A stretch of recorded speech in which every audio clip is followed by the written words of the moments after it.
3 jours pour identifier les problèmes qui minent le fonctionnement de l'administration publique au Gabon.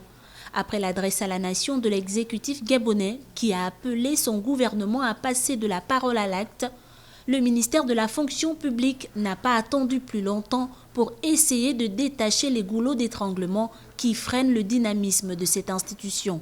La mise en place d'un cadre du dialogue social permanent et inclusif, la consultation, la concertation, la démarche participative, le sens de l'écoute de nos ressources humaines et des préoccupations des agents publics de l'État, la fluidité de la communication sociale, le retour aux valeurs déontologiques, la responsabilisation et l'autonomisation de chaque département ministériel dans la gestion des ressources humaines pour corréler le recrutement des agents publics aux réels besoins de notre administration sont les termes de la feuille de route que vous m'avez assignée.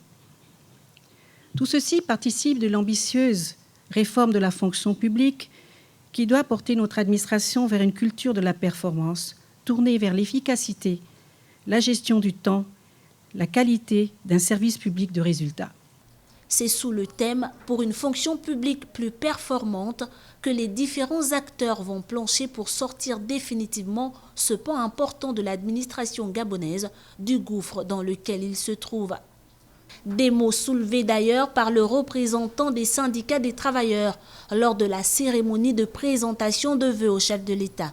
C'est le travail seul qui valorise l'homme, un peuple, qui développe un pays, lui donne une image plaisante sur les plans national et international.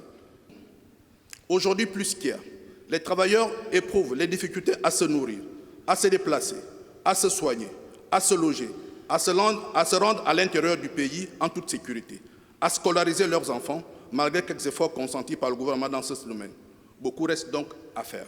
Julien Kogebe-Kalé, prenant la parole à l'ouverture des assises, a rappelé que l'équité, l'égalité et les résultats seront désormais les maîtres mots qui vont rythmer l'action du gouvernement. Car, comme l'a signifié le chef de l'État le 7 janvier dernier, les Gabonais attendent du concret. Sa patience a des limites.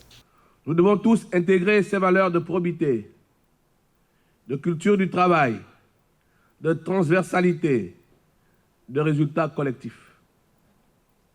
Nous sommes tous acteurs de cette chaîne de valeurs qualitatives. Ensemble, tous unis, nous pourrons y arriver. Rappelant à toutes fins utiles que ce premier forum entend mettre en place de véritables mécanismes pour une fonction publique performante.